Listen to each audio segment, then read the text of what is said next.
Chegamos ao fim dessa nossa semana de estudos da Palavra de Deus, onde estamos tratando de grandes verdades que o Senhor tem para nos dizer. Começamos a nossa jornada no sábado passado, passamos por importantes temas do Apocalipse e hoje eu peço licença para talvez sair um pouquinho da temática do Apocalipse, mas é um tema que eu preciso falar. Não poderia ir embora daqui sem tratar especificamente desse assunto. Quero convidá-lo a abrir sua Bíblia em Mateus capítulo 11 e o verso 28. Mateus capítulo 11 e o verso 28.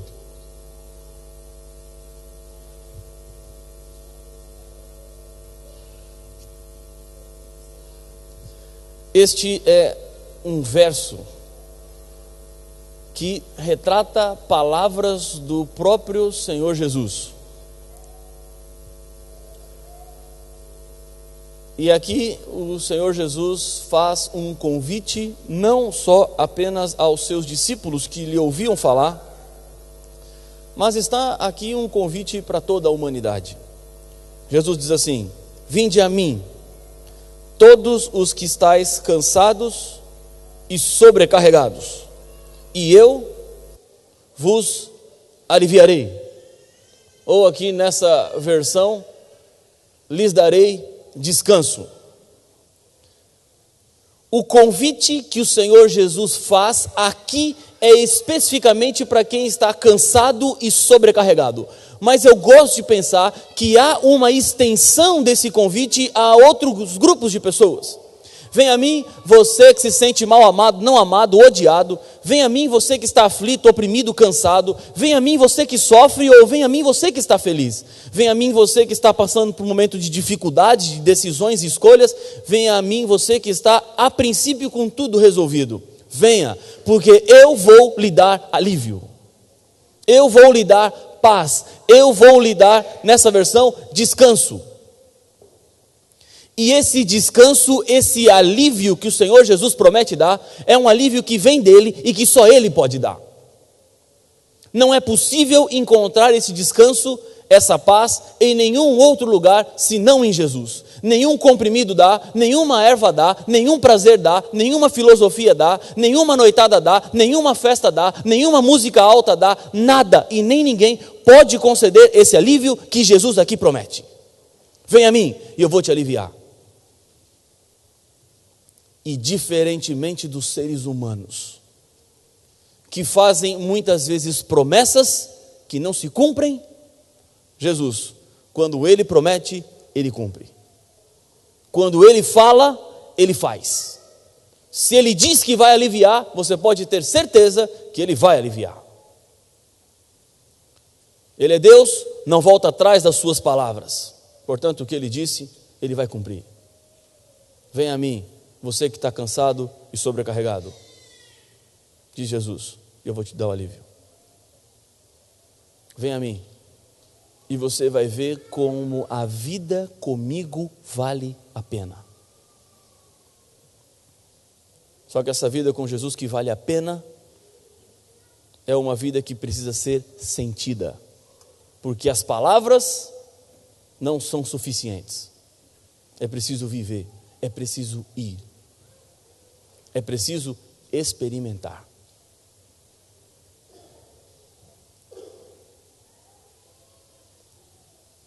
Deixa um pouco de lado tudo isso que eu falei. E vamos imaginar agora uma história. O Senhor Jesus, que foi o maior pregador que esse mundo já viu, ele usava de parábolas para ensinar lições.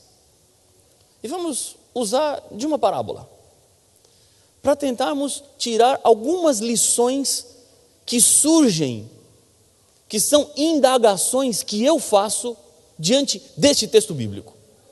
Diante disso tudo que eu falei, desse alívio que Jesus dá. Vamos imaginar a história de um homem, e vamos dar o nome desse homem de João. Me perdoem os Joões que estejam aqui, mas é só uma ilustração. O João tem sua vida, segue os seus sonhos, seus compromissos, aquilo que ele espera, aquilo que ele quer, suas metas, sua família. E ele, a princípio, tem uma vida feliz. Mas um dia, alguém fala para João de Jesus. João achava que conhecia Jesus. Ele era cristão, sabia da morte de Jesus, do interesse de Jesus pela humanidade, mas nada mais do que isso. Não tinha nenhum conhecimento bíblico profundo, não entendia o que Deus veio fazer na terra, mas sabia que ele veio aqui, que foi um homem bom e que disse coisas boas e que estava no céu olhando por todo mundo. Mas nessa primeira conversa que João tem, ele começa a entender algumas coisas de Jesus que ele não entendia ainda. Os seus olhos se abrem para algumas novas verdades. João fica interessado em saber e conhecer mais. Essa pessoa que lhe falou sobre Jesus oferece para fazer uma série de estudos bíblicos. João aceita. Um dia é marcado, um horário é estipulado. E semana após semana, os olhos de João vão se abrindo cada vez mais. Ele vai entendendo cada vez mais do amor de Jesus. O amor por Jesus começa inevitavelmente a aumentar, ao entender a razão da vida, o propósito pelo qual existimos e estamos aqui.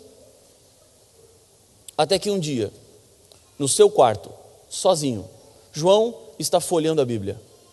E os seus olhos repousam em cima de Mateus, capítulo 11, verso 28.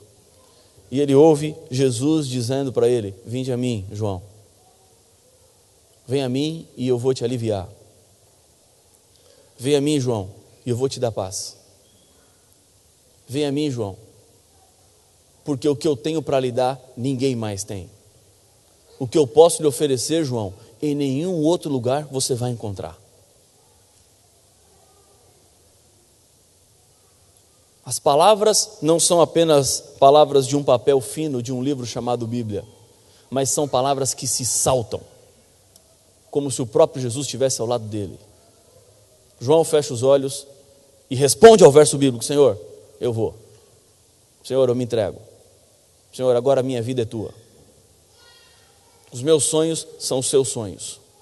O seu objetivo de vida é o meu objetivo agora. João aceita. E diante da entrega, João sente de fato a paz que Jesus pode dar. É uma experiência inenarrável. Faltam adjetivos para explicar, faltam argumentos para dizer o que é que João sente quando ele se entrega a Jesus. Como a vida torna-se melhor, como a esperança do céu completa o vazio do coração, como viver ao lado de Jesus alivia a carga, o fardo. Diante dessa experiência que João vive, um dia, aquela mesma pessoa que ofereceu a estudar a Bíblia com João, falou assim: João, agora você tem que dar mais o último passo na sua caminhada cristã até aqui. E esse passo chama-se passar pela experiência do batismo. E ontem nós vimos o batismo. O pastor David fez o batismo pela primeira vez. Foi o começo do seu ministério pastoral com batismos. Experiência única. Eu lembro do meu. Já se passam mais de 10 anos disso. Eu sei que eu escondo a idade um pouco, né?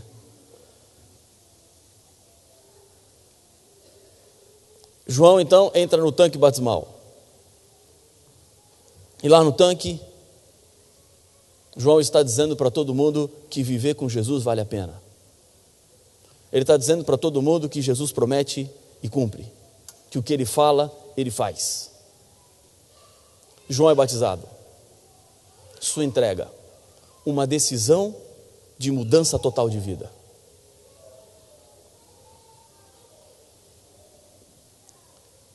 Até aqui está tudo bem a história. O problema vem a partir de agora. João já está batizado. Os dias se passam. Semanas, os meses. E um dia você entra na igreja, naquela mesma igreja que João foi batizado, naquele mesmo lugar onde João decidiu viver ao lado de Jesus, e olha para um lado, para o outro, e percebe que João não está na igreja. João não veio. E outro dia se passa e olha para um lado e para o outro, e o João não veio de novo. E na outra semana o João não veio de novo, e o João não veio, e a pergunta que fica agora é: cadê o João? E alguém diz assim: eu falei com o João, e o João disse que não vem mais na igreja. O João não vem mais? Não, o João não vem mais. E por que o João não vem mais? E geralmente a resposta que se ouve é assim: foram muitas coisas, uns problemas aí, e o João disse que não vai vir mais na igreja. Pronto, acabou a história. Termina aqui a história. Pergunta a você: já ouviu essa história em algum lugar? Conhece essa história de algum lugar? E essa história é um problema. Porque quando eu leio: vinde a mim os que estão cansados e sobrecarregados, e eu vou aliviar, eu entendo que Jesus promete e faz, que a vida com Jesus é muito melhor do que a vida sem Jesus, que a vida ao lado dele faz sentido e a vida sem ele não faz sentido, que é melhor viver ao lado do Senhor do que longe do Senhor. Eu me entrego a Jesus, vivo essa experiência maravilhosa, tenho o meu coração completado, o alívio dos meus problemas, dos meus fardos, e depois de um tempo, por quê? As pessoas abandonam Jesus. A grande pergunta é: se viver com Jesus é tão bom, por que as pessoas deixam?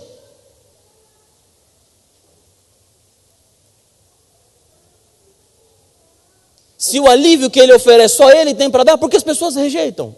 Por que abandonam?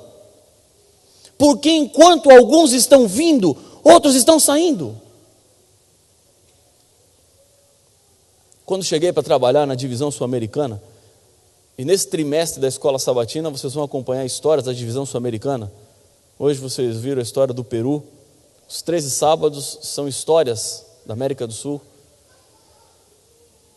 Quando cheguei para trabalhar lá na divisão, uma das responsabilidades que tenho, das 10, que eu já falei para vocês, uma delas é coordenar a parte evangelística da igreja em toda a América do Sul. O pastor Luiz faz as séries de evangelismo, a associação ministerial promove e treina os pastores para fazerem séries de evangelismo. Uma das realidades que me deparei é o alto número de pessoas que saem da igreja.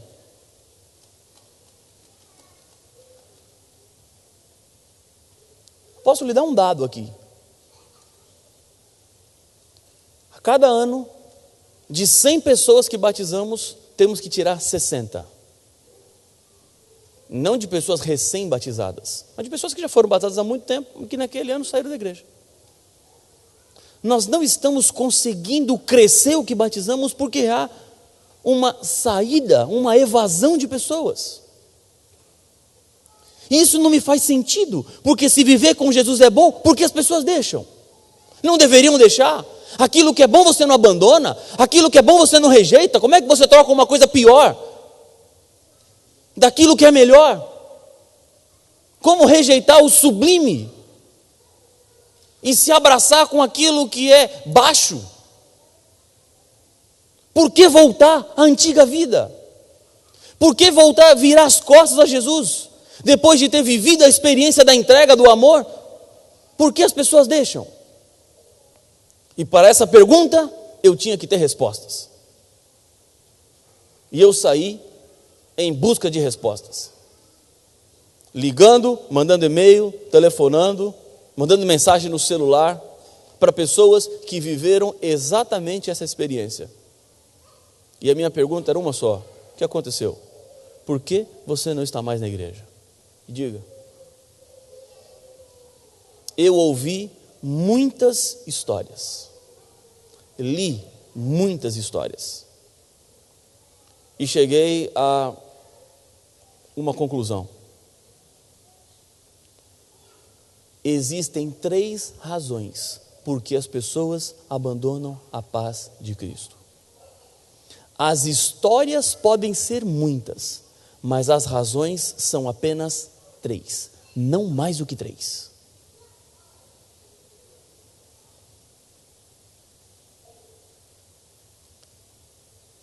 Ao falar sobre essas 3 razões, eu tenho 2 objetivos. Primeiro, você que ainda não tomou uma decisão de se unir a Jesus, que está conhecendo agora, vindo para a igreja agora, ainda não foi batizado. Ao lhe falar as razões por que as pessoas abandonam, eu estou convidando você a se aproximar de Jesus pelo caminho certo, pelos motivos certos. Segundo, você que já é membro da igreja, eu sei das dificuldades que é viver num país diferente da nossa cultura. Mas você que já é membro da igreja e que sofre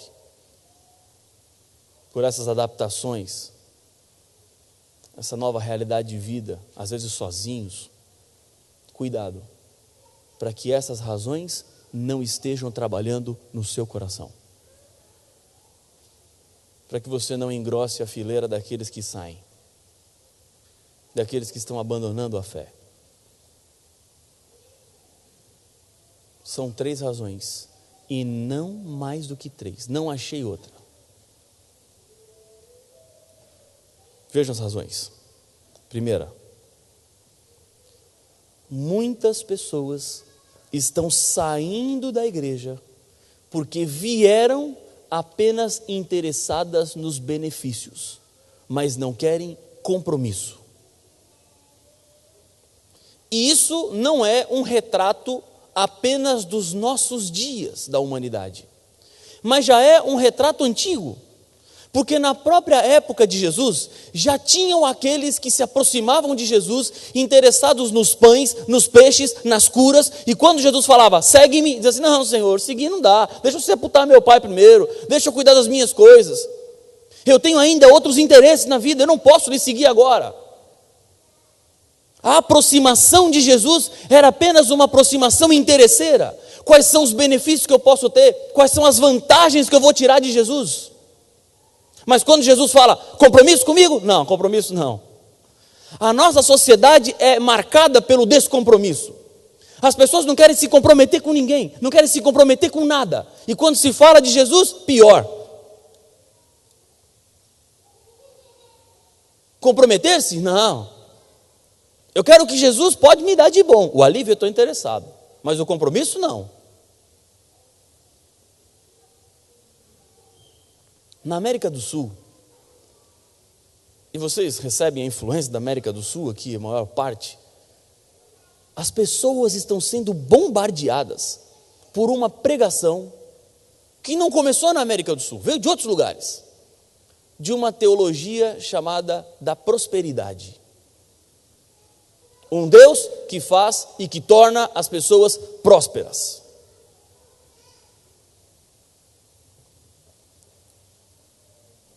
E esta influência não está restrita à América do Sul, mas chega aqui também.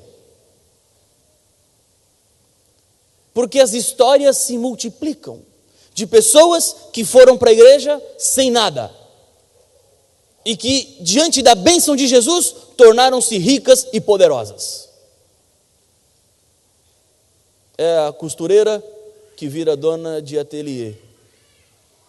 É o mecânico que vira dono de concessionária. É o garçom que vira dono de restaurante. Isso seduz as pessoas. Encanta. E agora são motivadas a procurarem Jesus apenas para receberem aquilo que Ele pode dar. Alguns dias atrás eu estava com uma virose. E estava com essas coisas que virose dá. E não conseguia dormir por causa dessas coisas que a virose dá. E por causa da virose também. E eu estava num hotel, sozinho, difícil. E quando você está longe, fora de casa, tudo fica mais complicado, né? Eu não tinha quem recorrer, quem chamar. E eu estava tentando resolver por mim mesmo o problema da virose. e virava para um lado, para o outro, e eu tinha que dormir. Às 7h30 da manhã tinha que pregar para um grupo de pastores, e eu já estava ficando cansado, e sono não vinha, e parece que a minha preocupação em dormir estava atrapalhando eu dormir, porque eu sabia que tinha que dormir e não conseguia dormir, me cobrava para dormir, e a virose vinha, e eu ia para o banheiro e voltava da virose, era um problema.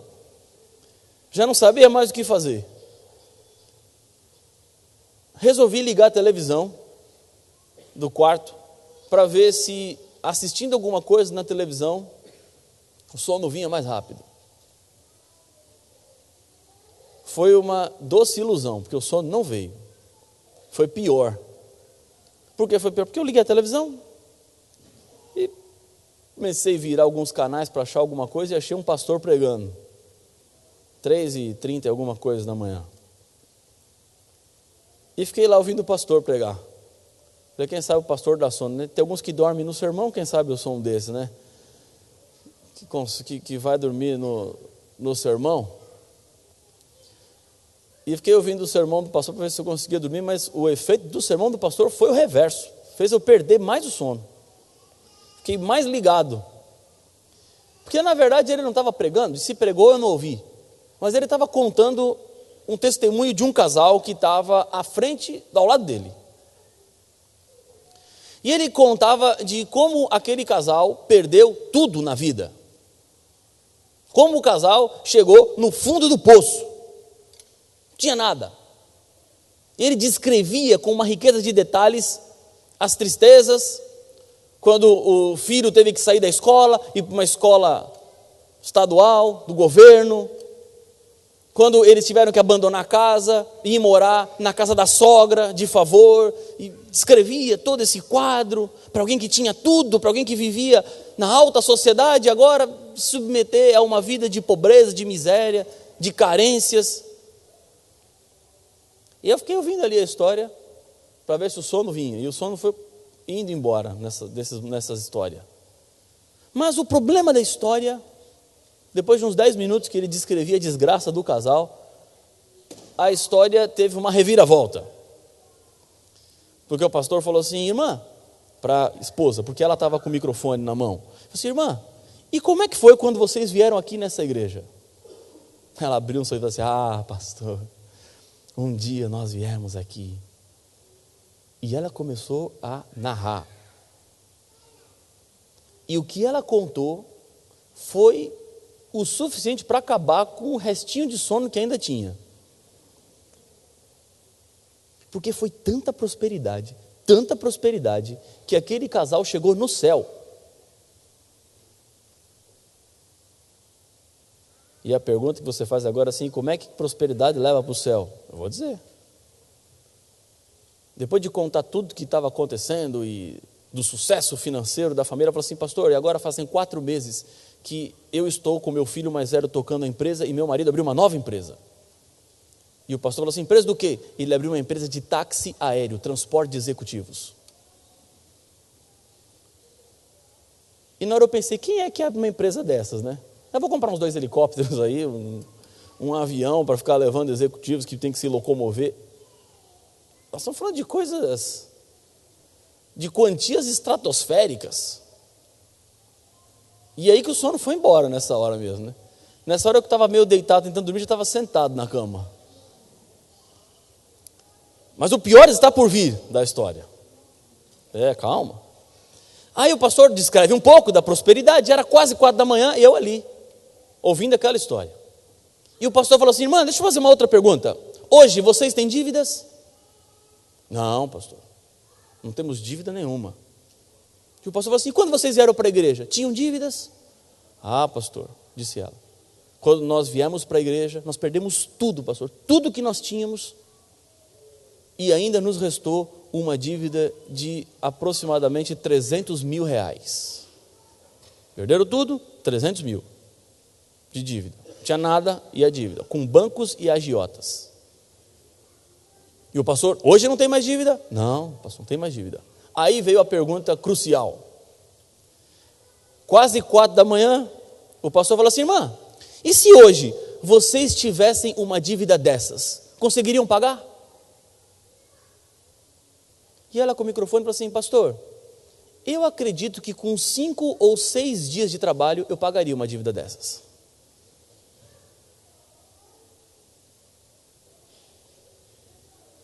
Aí eu desliguei a televisão e fiquei com raiva de mim mesmo, né? Falei assim, piorou minha virose agora. Podia estar dormindo e estar vendo essa história aí, né? Fui eu tentar dormir, botei a cabeça no travesseiro, fechei o olho, e esse negócio de 300 mil reais é uma praga, que começou a piscar assim na minha mente, assim, 300 mil, 300 mil, 300 mil, abri o olho e falei, 300 mil reais é dinheiro demais. Virei para o outro lado da cama, né? Vamos ver se muda o pensamento, né? Quando vira o corpo de lado. E aí fechei o olho de novo, e o pensamento agora foi outro. 5 ou 6 dias de trabalho. 6 dias de trabalho. 6 dias de trabalho. Nós estamos falando de 50 mil reais por dia. Transforma para pounds aí. 18 mil pounds por dia. Eu abri o olho, eu não pensei em pounds, eu pensei em real, tá? E eu abri o olho e falei, 50 mil reais por dia? É dinheiro demais. É muito dinheiro. Ela falou que pode ser 5 ou pode ser 6. Eu fiquei com 6. Porque se for para 5, vai para 10 mil. A mais, né? Por dia. Então, estava ficando complicada a situação. Convencido da virose do meu problema, eu falei, não vou dormir mais agora também. Deixa, descansei. Levantei da cama e comecei a andar pelo quarto, para lá e para cá. E a história não saía da minha cabeça. Fique tranquilo, não fiquei com vontade de ir lá não, viu? Mas o meu pensamento foi para outro lado. Quem é que está vendo isso a essa hora? Alguém que estava doente com virose, não conseguia dormir, ligou a televisão para tentar ver se dormia. É o que eu pensei, né? Segundo, alguma pessoa que trabalha à noite e que fica com a televisão ligada para não dormir. E depois pensei em alguém que está desesperado, agoniado, cansado de ficar na cama virando para um lado para o outro, não sabe o que vai fazer, o dia está chegando, problemas para serem resolvidos, como solucionar? Liga a televisão e ouve alguém falando assim, eu vim para essa igreja aqui e agora ganho 50 mil reais por dia. Ele fala assim, está aí o que eu preciso. É disso que eu estou falando, é esse Jesus aí que eu quero. É o Jesus que vai solucionar o meu problema. É o Jesus que vai resolver a minha situação. Que vai fazer com que o gerente do banco role um tapete vermelho quando eu chegar na agência. Vai me dar poder, vai me dar status, vai me dar casa, vai me dar o carro que eu sempre sonhei. É isso que eu quero. E essa aproximação de Jesus é apenas uma aproximação interesseira. Sentam na igreja, ouvem o sermão, cantam hinos, mas no final estão dizendo assim, tá bom Jesus, eu estou aqui, e agora? O que eu vou ganhar com isso? Cumpra, Senhor, essas promessas. Porque o que nós estamos vendo hoje no mundo ao nosso redor é o seguinte, muitos pastores televisivos, na sua maior parte, estão alargando o caminho que Jesus estreitou. Estão dizendo que é fácil um caminho que Jesus falou que é difícil. Há uma preocupação em oferecer às pessoas aquilo que elas querem. Vamos dar para elas o que elas querem. E o que elas querem? Prosperidade? Então vamos dizer que Jesus prospera. Elas querem cura? Vamos então falar de curas. E estão trazendo sobre si uma responsabilidade que nunca foi dada ao ser humano. Porque não é ser humano que cura. Quem cura é Deus. Não é minha oração que faz alguém prosperar. Quem faz é Deus. E pode fazer e pode não fazer, porque essa não é promessa dele. Não há problema nenhum na prosperidade financeira. Não há dificuldade nenhuma nisso.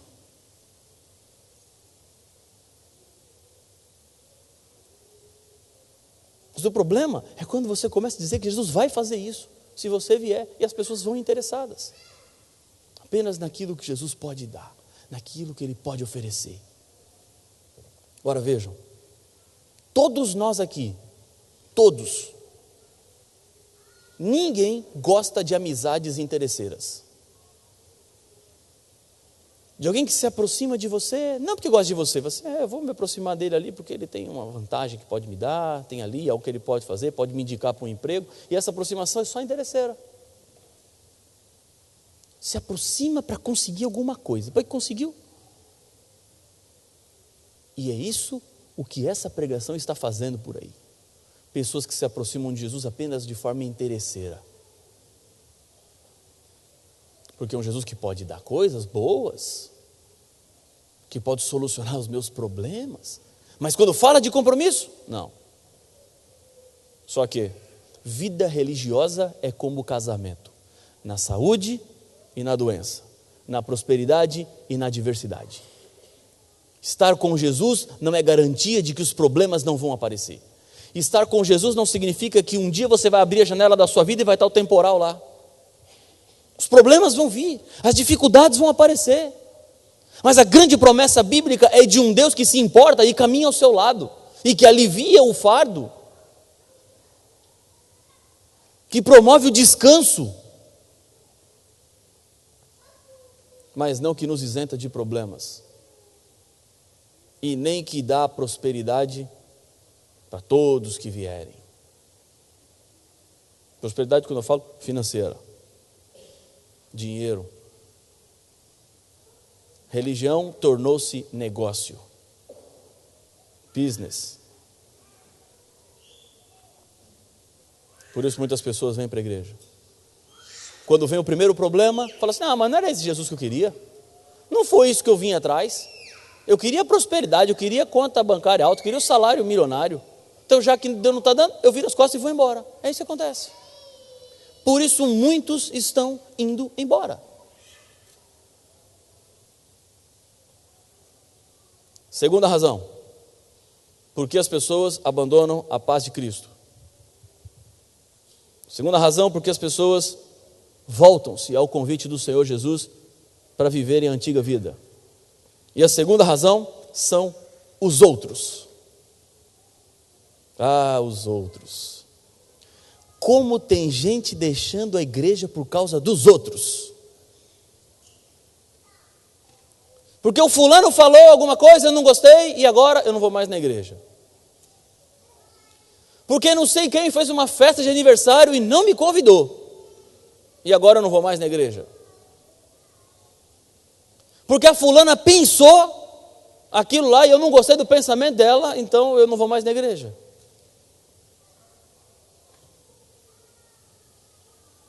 Abandonamos o céu por causa de nada. Onde existem pessoas, existem problemas de relacionamento. Isso é inevitável. Alguns dias atrás, eu estava trabalhando no escritório e a porta da minha sala se abriu, sem aquela batidinha educada antes, sabe? Dá aquela batidinha e abriu direto. E não tem problema. E eu olhei, tinha uma garota, falou assim, pastor, como o senhor me batizou, eu vim lhe dizer uma coisa. Eu falei, pois não, eu não vou mais na igreja. Eu falei, obrigado por me dizer. O que eu podia dizer numa situação dela? Obrigado por me dizer. Mas por que você não vai mais? Não, pastor? Pastor, não. Não venha com essa pergunta. Eu falei, por que não? Não, pastor, porque eu não vou dizer. Eu só vim aqui lhe dizer que eu não vou mais, como o senhor me batizou, eu tinha que lhe dar uma satisfação. Então eu estou indo embora, pastor. Não vou falar mais nada. Aí eu falei, não é assim. Levantei, daí eu falei assim, agora você vai entrar aqui. Não, pastor, não vou. Vai, você sai da sua casa, vem aqui na minha sala, diz que não vai mais na igreja, quer que eu fale o quê? Que Deus te abençoe? Eu não posso falar isso para vocês. Tem que me dizer o quê? Não, pastor, eu não vou falar, vai falar, não vou. Eu falei, por que você não quer falar? Não, porque o senhor vai ficar me dando sermão e eu não quero ouvir sermão. Eu já imaginei o que era. Eu falei, então é o seguinte, você me conta a história e eu te faço uma pergunta no final. Não vou fazer sermão. Ela, só uma pergunta, pastor? Eu falei, só uma pergunta. Não vai fazer sermão? Não. Você conta a história e eu faço a pergunta. Tá bom. Ela aceitou, sentou na cadeira.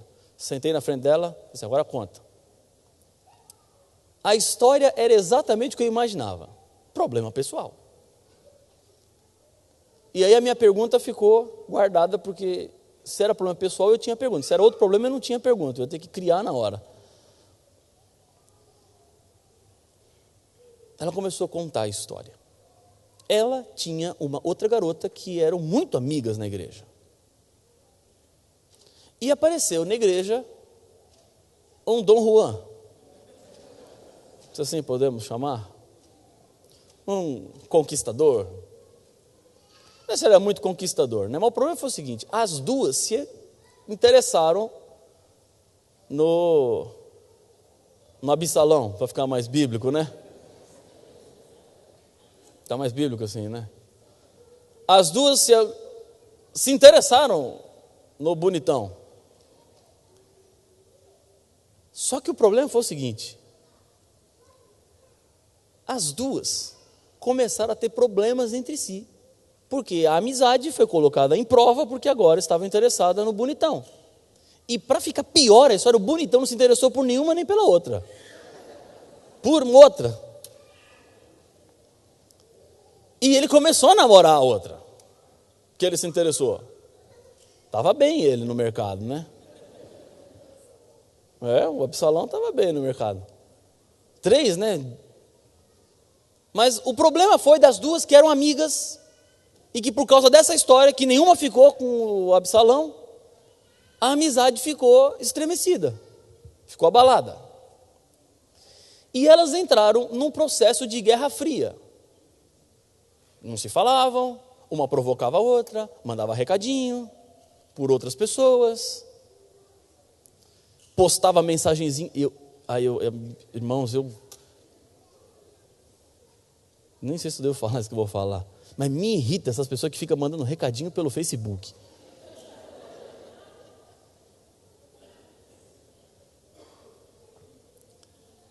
E em função administrativa, às vezes você tem que tomar algumas decisões que não agradam a alguns e fica recebendo recadinho ainda. Depois eu sei que é para mim o recado. E eu tenho que me segurar para não responder no Facebook também. Não estou respondendo, mas fica mandando recadinho. Mas o que aconteceu? Fica mandando recadinho, postando coisa no Facebook, e a outra sabia que era para provocar. É a Guerra Fria. E por causa dessas coisinhas aí, alguns dias antes dela vir à minha sala para dizer que não ia mais na igreja, a Guerra Fria ficou Guerra Quente. Porque elas se encontraram na porta e começaram a discutir, por causa desses recadinhos que fica mandando, essas provocações. E ela, que estava comigo, paviozinho curto, quis bater na outra. Na frente da igreja, no sábado de manhã, imagina só. O diaconato, na hora, interviu, vai para cá e vai para lá e separa e tal, e dá um copo de água com açúcar para uma e acalma a outra, e não sei o quê. Ela terminou a história. Pastor, como é que eu vou na igreja agora? Vou sair. Aí eu falei, posso fazer a pergunta? Pode. Vou fazer a pergunta. O que Jesus tem a ver com isso?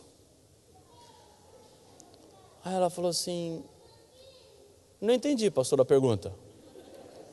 Eu falei, olha, eu falei que eu só ia fazer uma pergunta. Se você quer que eu explique a pergunta, eu posso explicar. Mas você que tem que autorizar. Porque eu não queria que ela falasse depois que eu fiquei dando sermão nela. Porque a pergunta é o sermão. Não, pastor, pode explicar. Eu falei, então tá bom. Você brigou com a fulana, certo? Certo. Você se desentendeu com ela. Desentendi. Você queria bater nela? Queria. Deu confusão toda na porta da igreja? Deu? Deu. Então tá bom. O seu problema é com ela. Agora, você vem dizer para mim que vai se afastar de Jesus. Eu não estou entendendo. Se você brigou com ela, o seu problema é com ela. Agora, quando você diz para mim que está se afastando de Jesus, na verdade você está responsabilizando a única pessoa que não tem culpa de nada nessa história, Jesus. Você está dizendo que ele é o culpado do seu problema com ela. Porque agora você vira as costas para Jesus, abandona a salvação, abandona a igreja por causa que brigou. Agora eu te digo mais, você acha que no dia que Jesus voltar, quando ele estiver no céu, com poder, glória, com os anjos, você olha, ó Senhor Jesus, eu queria entrar no céu aí, mas eu briguei com a fulana, por isso que eu tive que sair da igreja. Você acha que Jesus vai deixar você entrar por causa disso? Isso é razão para deixar o céu? Brigar por um rapaz que nem está com nenhuma de vocês duas, está com outra lá, e nem sabe desse problema de vocês duas. Como aumentamos o problema, às vezes, pequeno. Toda vez que uma pessoa sai da igreja porque se desentendeu com alguém, está culpando Jesus daquilo que Jesus não tem culpa. Eu era pastor de uma igreja um tempo atrás, e eu fazia nos domingos à noite reunião com a liderança, antes do culto. E reuni com os anciãos naquele domingo à noite, para fazermos alguma avaliação de algumas coisas. E um deles falou falou baixinho assim: pastor, você vai pregar sábado que vem aqui na igreja, não é? Eu tinha 5 igrejas naquele lugar. Falei: vou, sábado que vem aqui. Ele falou assim: pastor, o senhor podia pregar sobre perdão aqui na igreja, porque eu acho que é uma mensagem que a igreja está precisando. Eu falei: tá bom, não tem problema nenhum. Peguei a agenda e escrevi perdão. Tinha que pregar sobre perdão. Os que são pregadores aqui, que pregam constantemente, sabem que tem semana que o sermão acontece rápido e tem semana que o sermão demora para acontecer. Você não consegue escrever, e escreve, reescreve, e muda, a história não ficou boa. E essa semana do perdão foi uma dessas. Eu escrevia um sermão, olhava, não gostei, põe de lado, começa de novo. Escrevia outro, não gostava, põe para lá. E começava e recomeçava. E era sexta-feira à tarde, eu estava nesse processo de imprimir, rasgar e jogar fora, não gostar. De mudar, e põe a história para cá, e põe para lá, e muda. Quase perto da hora do pôr do sol, eu imprimi o sermão, olhei para o sermão e gostei. Falei: agora sim, ficou do jeito que eu queria. Gostei das ideias, dos textos, das histórias. Eu falaria naquela manhã de sábado sobre as razões do perdão, os motivos para perdoar. Um dos argumentos que eu usei naquele sermão é que igreja não é museu, é fábrica. Museu, as peças prontas ficam expostas para serem admiradas. Fábrica, há barulho, há trabalho, há matéria bruta, há produto pronto, semi-pronto, quase pronto e com defeito. Isso é igreja. Nós não estamos aqui para sermos admirados, estamos aqui para sermos trabalhados. Esse é o argumento. E depois de usar os argumentos todos, explicar tudo isso sobre o perdão, eu planejei um apelo de perdão, um apelo difícil. Peguei o telefone, liguei para o pianista da igreja, falei assim: olha, é o seguinte, amanhã eu vou pregar sobre perdão, e no final eu vou fazer um apelo para as pessoas se perdoarem na igreja, na hora. E eu preciso que você toque uma música bem emocional, assim, para quebrar os corações, para quem estiver resistindo ainda não resistir mais, porque na hora eu vou desafiar as pessoas a se levantarem e pedirem perdão para quem tem que pedir perdão. É uma igreja grande, mesmo um pouco mais de pessoas que nós temos aqui, por volta de umas 500 pessoas tínhamos. E eu vou pedir para você tocar, você toca e eu faço o apelo. Não, pastor, deixa comigo, eu vou pensar em alguma música bem emocional. Sábado, eu subi, abri a Bíblia e comecei o sermão, que eu ia virar a vítima do sermão e não sabia. Vocês vão entender por quê. Preguei sobre o perdão, as razões do perdão, os motivos para perdoar. E aí eu olhei para o pianista, ele foi para o piano e começou. Aquele fundo emocional, para quebrar os corações. Eu falei: irmãos, não adianta nada sabermos tudo do perdão e não vivermos o perdão. Portanto, imagina só, o piano tocando, fundo emocional. Portanto, se você precisa pedir perdão a alguém, levante-se de onde você está agora e vai até essa pessoa e peça perdão. E o piano tocando. Até o primeiro levantar, passou um tempinho. Mas um senhor se levantou, visivelmente emocionado, lágrimas nos olhos, pegou na mão da esposa, eles se levantaram, passaram, e eu olhando da frente. Foram do outro lado, uma outra família que já estava chorando, e eles se abraçaram. O marido abraçou o marido, a esposa, e mais um se levantou, e outro se levantou, e outro se levantou, e quando eu vi, tinham 5 ou 6 grupos de pessoas abraçadas, se perdoando na hora. Foi inevitável a emoção, e eu entendi por que pregar sobre perdão. O meu sermão acabava aqui. Eu resolvi fazer um segundo apelo, e aí eu virei a vítima. Estava a emoção no ar, e eu falei assim: irmãos, não é bonito vivermos o perdão? mas talvez o problema ainda não esteja resolvido. Porque pode ser que você esteja magoado com alguém e essa pessoa não foi pedir perdão para você. Alguém fez alguma coisa para você, você está ferido e essa pessoa não foi. Não importa. A lógica do perdão de Deus é tão grande que se a pessoa não foi pedir perdão para você, vá a ela e ofereça o perdão. Aí nisso uma senhora se levantou e começou a andar pelo corredor central. E eu pensei assim, onde é que ela vai, né? E ela veio vindo, e parou na minha frente, abriu os braços e falou assim, pastor, eu lhe perdoo.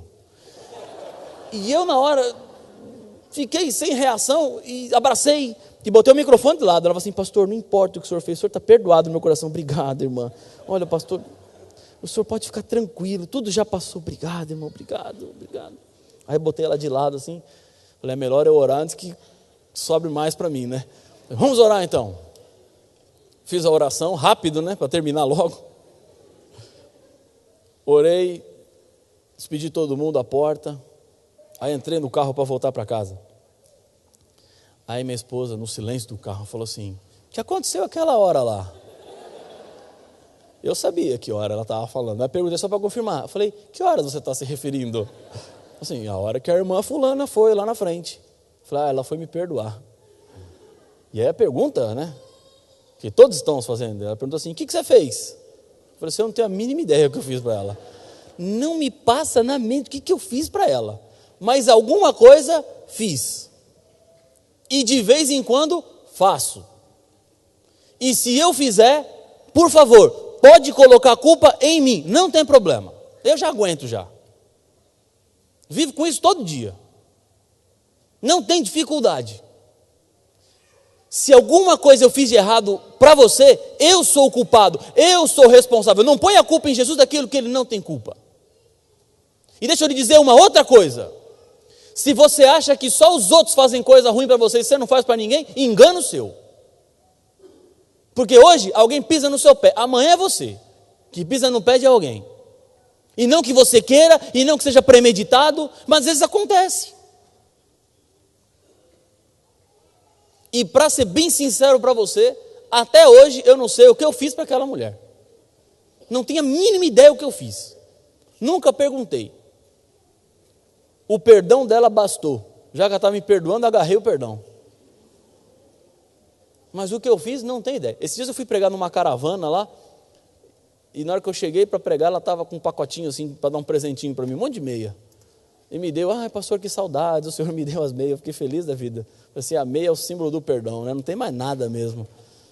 Podia não ter feito aquilo, mas fez, não tem mais nada. E nem naquele dia eu perguntei o que eu tinha feito, porque eu falei, não vou nem perguntar, mano, não vou nem mexer mais nessa história. Mas fiz. Se alguém pisou no seu pé, quem pisou foi aquela pessoa, não foi Jesus.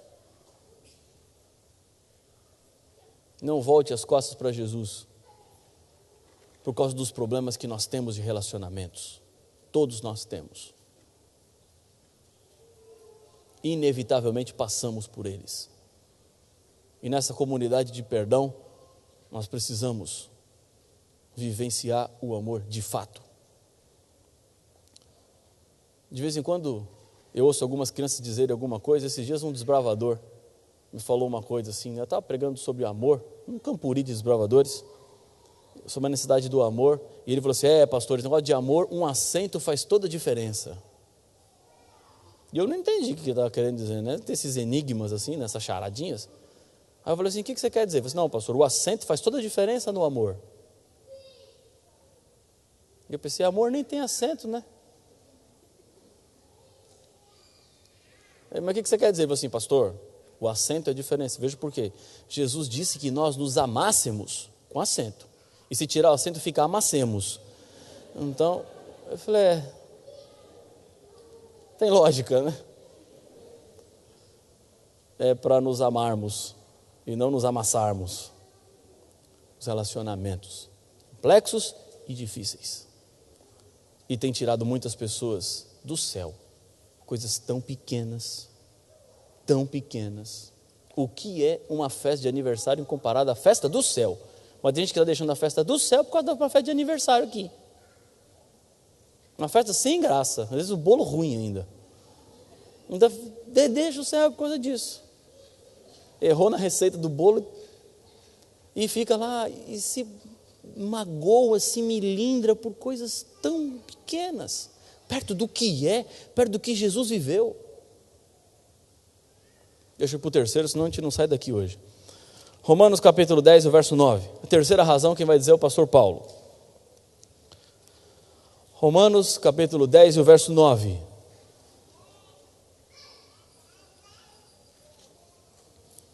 Aqui está a terceira razão por que as pessoas saem da igreja.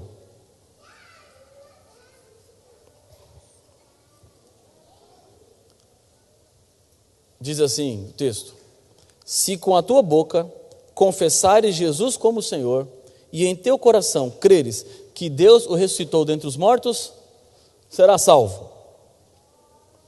Olha que interessante esse verso. A ideia nossa básica é a seguinte: eu vou pregar, as pessoas vão ouvir e elas vão se salvar. Não é assim? Eu vou entregar um DVD de estudo bíblico, a pessoa vai assistir o DVD, ela vai se converter e vai se salvar. Eu vou dar um estudo bíblico, as pessoas entendem e se salvam.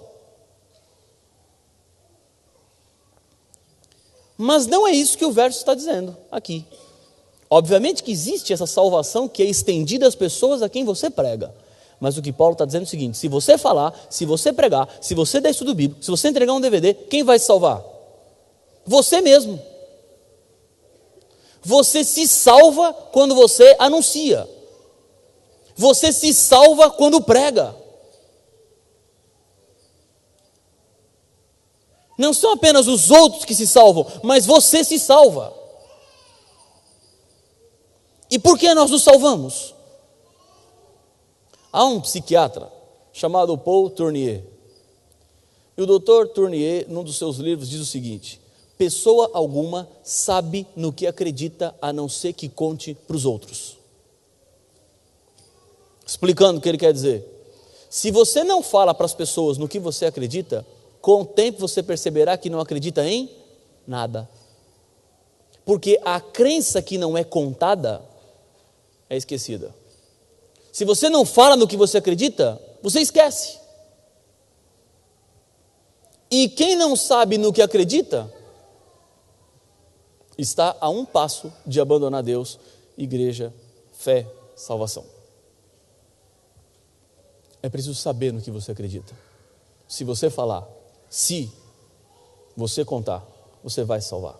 Porque sua fé vai se fortalecer e você vai entender cada vez mais as raízes que embasam a sua crença.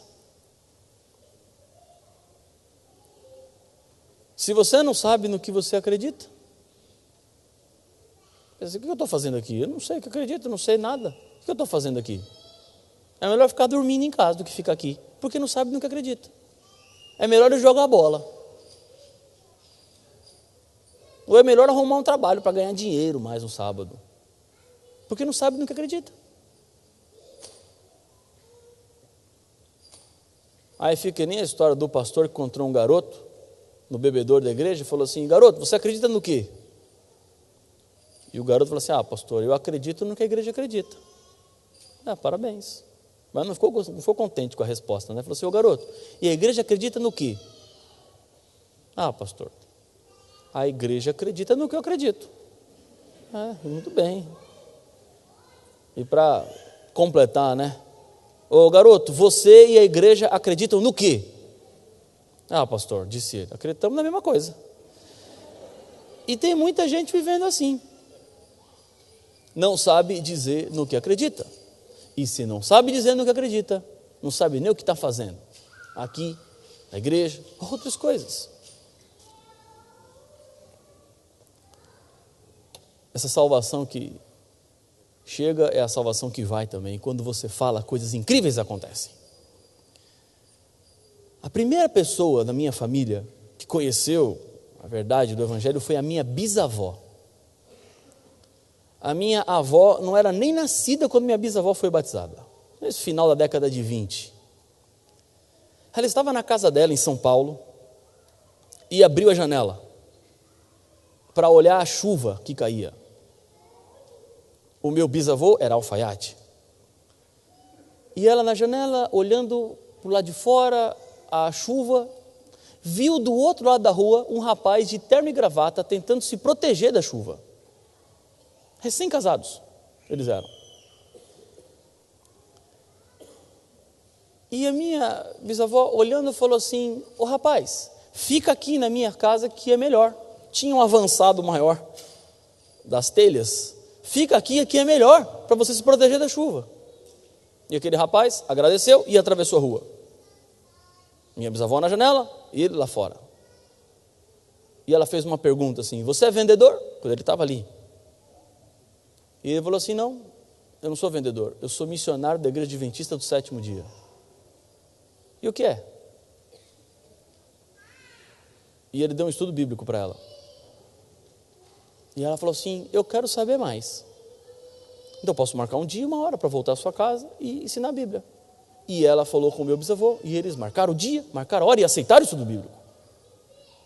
E ao final daquela série de estudos bíblicos, eles foram batizados. No rio Tietê, na época. Era onde se faziam os batismos. Daqui a pouco tempo vai completar 100 anos essa história. Aquele homem não sabia da influência que ele teria na minha vida. Mais de 80 anos depois. Porque ele atravessou a rua e testemunhou da fé.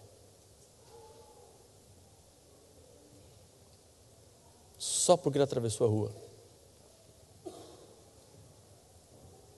Essas histórias motivam, mas coisas impressionantes podem acontecer. Coisas simples e pequenas. Deixa eu lhe contar uma outra história. Eu fui começar uma série de conferências, vai ser 15 noites. E na primeira noite, uma senhora parou à minha frente, com um garotinho do lado, e ela falou assim: pastor, esse é meu neto. Cumprimentei. Ela falou assim: pastor, ele quer dar estudos bíblicos. Vai começar essa série de evangelismo, ele queria dar estudo bíblico. Um garoto de 11 anos. E eu falei: parabéns, eu subi, quero, pastor. E a avó falou assim: o que o senhor indica para ele? E eu fui pego meio de surpresa, um garoto de 11 anos queria dar estudo bíblico, o que eu podia indicar para ele? Eu falei: olha, eu vou pensar em alguma coisa. Estava guardando as coisas no carro, depois do programa, e abri meu porta-malas do carro e vi um estudo bíblico chamado Amigos de Jesus. Estudozinho pequeno, simples, que cola um adesivinho, cada estudo completado. Só que ele estava meio amassado o estudo. Tentei dar uma desamassada, era o único que eu tinha. Eu o vi passando, chamei ele. Stefano, o nome dele. Falei: vem cá, você quer estudo bíblico? Quero. Então é o seguinte, vendo esse estudinho aqui? Tô. Dá para um amiguinho seu. Fala para ele preencher, pede para sua avó ajudar, ou os pais dele ajudarem, você preenche e traz, eu corrijo e dou o adesivinho para colar. E ele ficou feliz: ah, pastor, que legal, e como é que é? E eu expliquei um pouquinho mais para ele, e ele pegou o estudo e foi embora. Chegou em casa, à noite, depois do programa, abriu a mochila da escola, a mala da escola, colocou o estudo dentro, fechou. No dia seguinte ele foi para a escola, estava com o estudo na mala. Ele queria dar estudo bíblico, estava motivado pela série de conferências. Ele olhou para o lado, tinha uma garotinha chamada Mariana. O pai, engenheiro da Petrobras, e a mãe, médica pediatra. Ele olhou para o lado e falou assim: ô Mariana, você quer estudar Bíblia? Simples a pergunta. E a Mariana falou assim: eu quero. Aí ele falou assim: legal.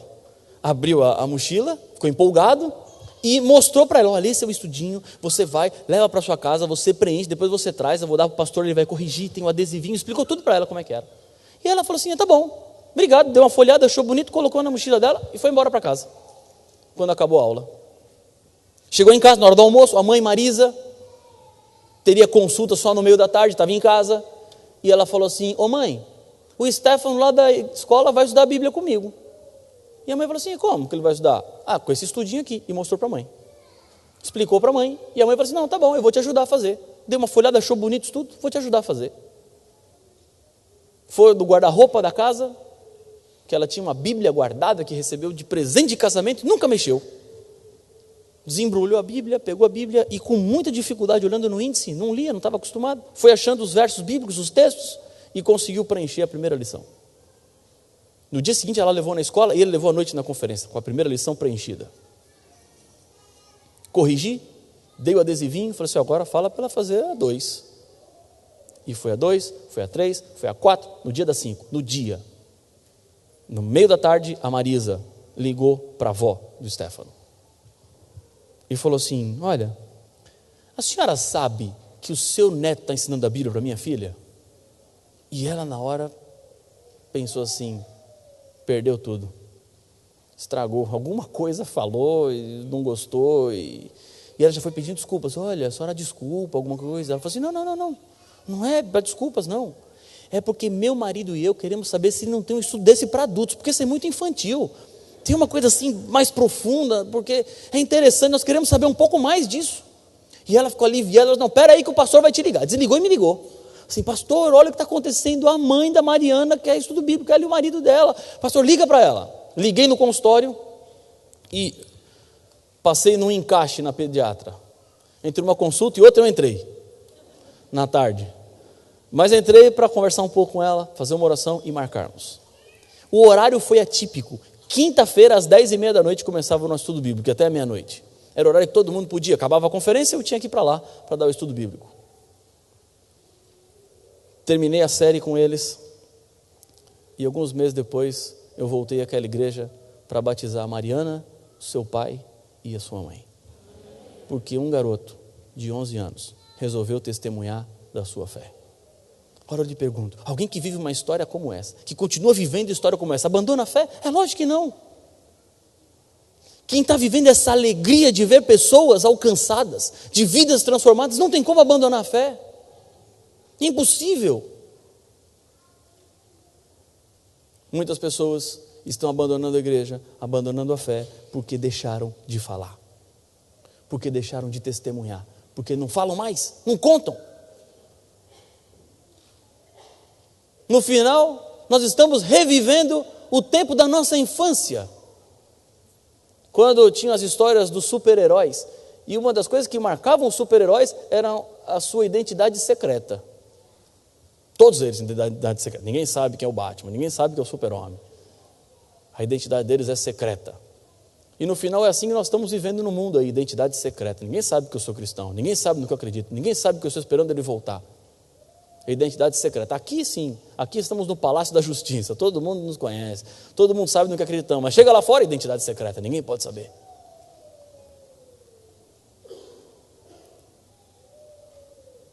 Se você falar, você vai se salvar. Tem que ser dito, tem que ser anunciado. Essas são as 3 razões. Muitas pessoas saem da igreja porque procuram Jesus interessadas nos benefícios, mas não querem compromisso.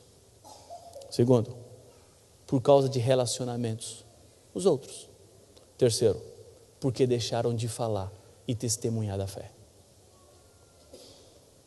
Eu vou fazer uma pergunta direta a você, direta.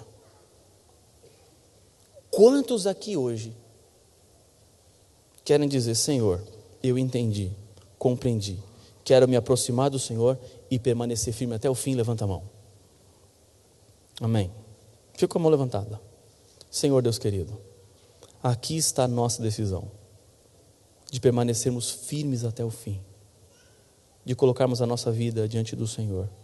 As nossas mãos se levantam simbolicamente, como se fôssemos tocar as tuas mãos, pois queremos receber a força dos céus e lhe pedir que nada nos tire os olhos da salvação que temos em Cristo Jesus. Olha, Senhor, por nós, nos dá forças, e que essas razões, talvez, se já estejam trabalhando em alguns corações aqui, que nesse momento parem de uma vez por todas, porque o Senhor tem um antídoto, o Senhor tem um remédio. Olha, Senhor, por nós, fica ao nosso lado hoje e sempre, por Jesus, amém. Eu quero convidar Samuel e a Karen. Eles vão cantar um hino agora. E durante esse hino eu quero fazer a você o desafio de continuar sonhando com o céu. Esse é o nosso último encontro aqui. Não sei quando nós vamos nos encontrar, talvez por aí, em algum lugar. Mas lembre-se desse compromisso que hoje firmamos, de permanecermos firmes com Jesus e firmes até o fim.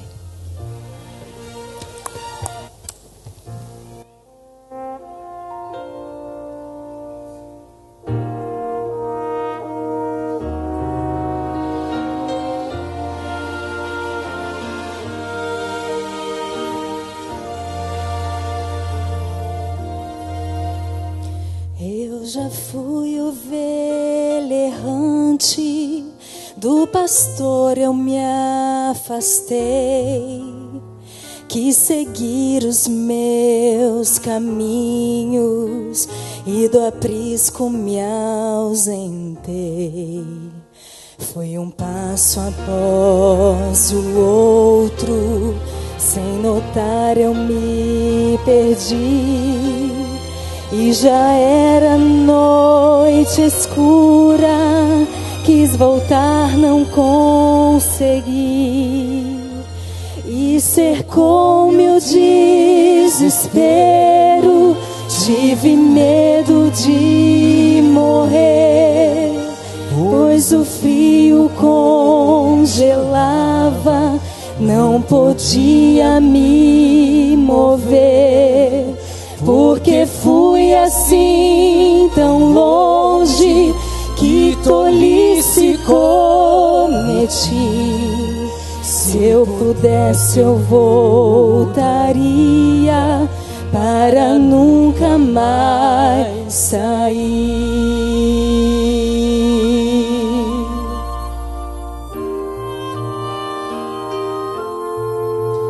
De repente ouvi ao longe uma voz tão familiar. Era o meu pastor chamando, quase rouco de gritar. Me avistou lá no penhasco e correu pra me alcançar. Estendeu o seu cajado, conseguiu me resgatar.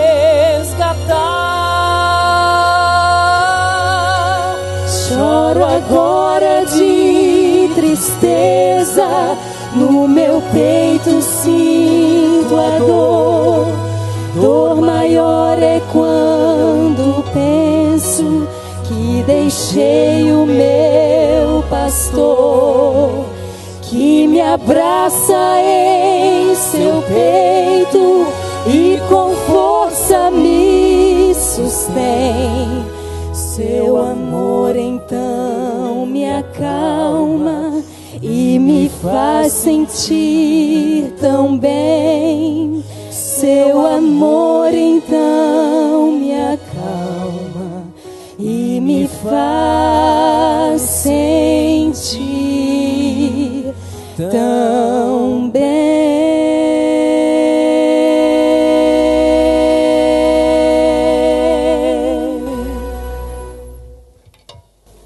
Vamos nos colocar em pé. Vamos falar com o Senhor. Feche os seus olhos e fale com Jesus agora.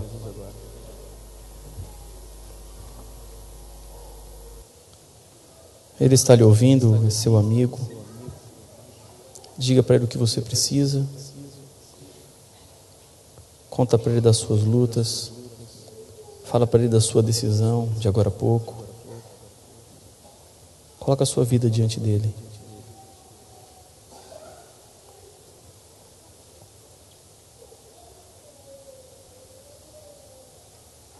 Senhor, aqui está o nosso clamor, a nossa decisão, o nosso coração e a nossa vida.